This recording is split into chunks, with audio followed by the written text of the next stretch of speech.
Hi, I'm Alexis Coleman. I'm from Santa Clarita, and I consider myself an artist, and this is Prodigy in Progress. I didn't know that I was capable of being happy right now, but you showed me how.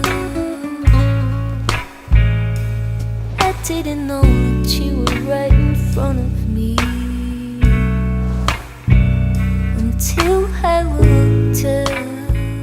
I've been pursuing art unrealistically since I was 4.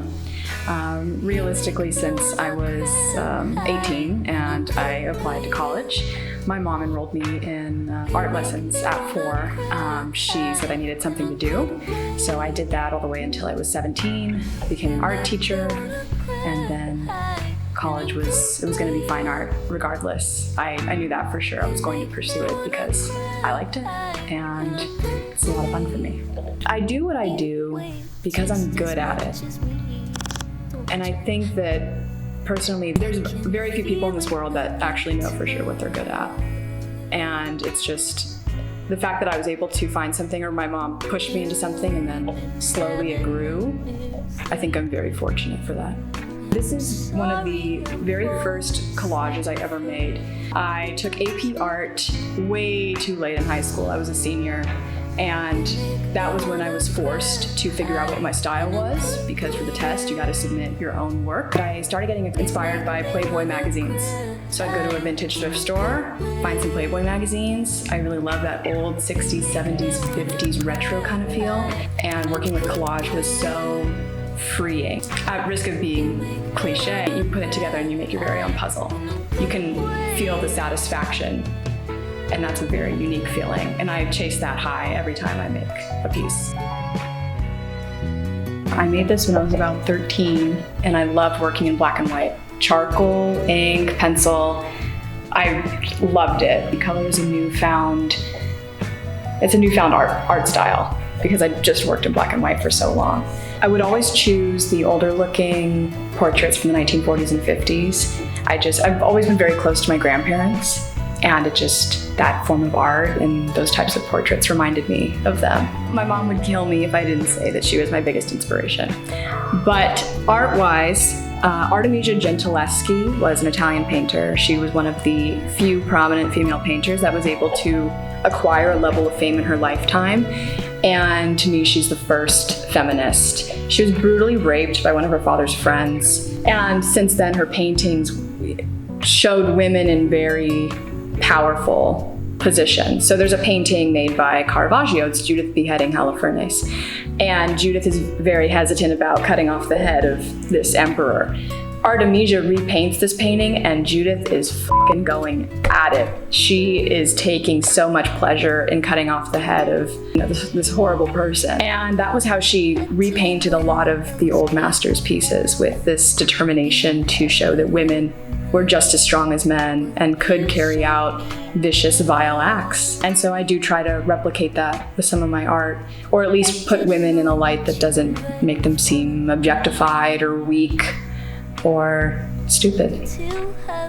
So the piece I'm working on today is a portrait of Hypatia of Alexandria. She was a pagan philosopher, she was renowned, she was beloved, and then when Christianity started taking over and the other Europeans saw this woman in power, they tore her limb from limb and paraded her limbs through the streets of Egypt to prove a point. So I wanted to do something that commemorated her. That's why there's the flowers. It's very funereal. I did want to make it so her gaze is up, not down. She's not meek. She's strong, and she knows what she's doing, and she's doing it to prove herself and a point. I have to relay a piece that mainly pertains to feminism.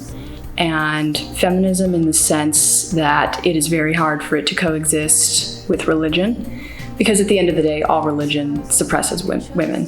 You know, women can't rise above a certain rank within the Catholic Church. Women can't be monks, even though any theologist will tell you that Buddhism is their favorite. Buddhism does still tend to suppress women.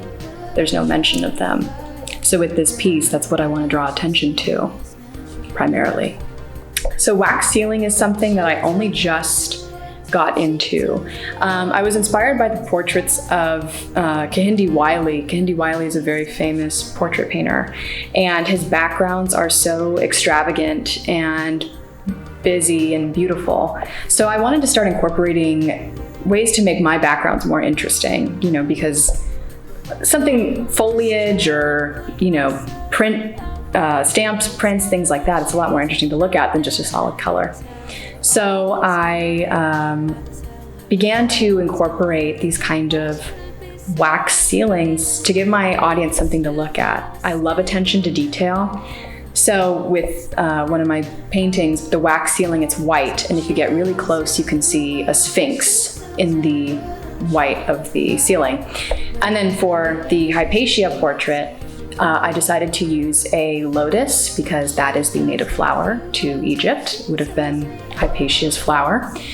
And if you get really close, you can see how intricate and beautiful that stamp really, really is, and that wax seal.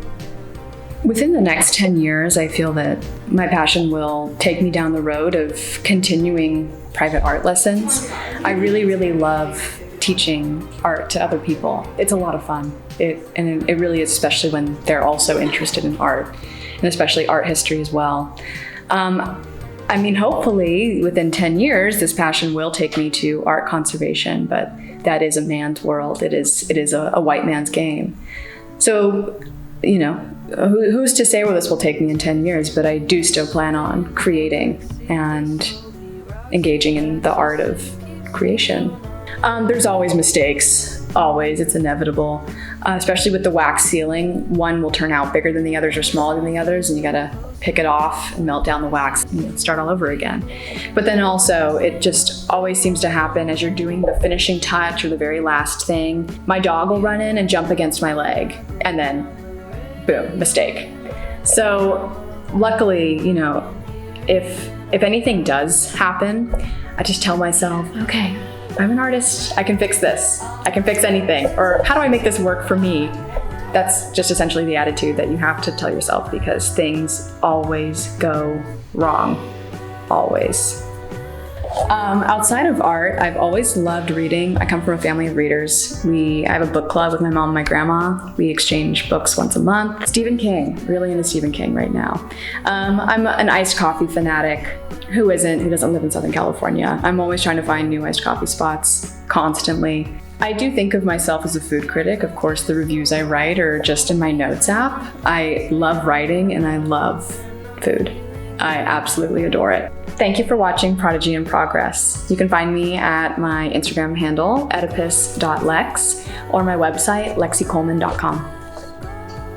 Wait, don't film this. What is that? What is that? It's a toy for laughs. You want to tell the viewers what that is? No, I don't. What?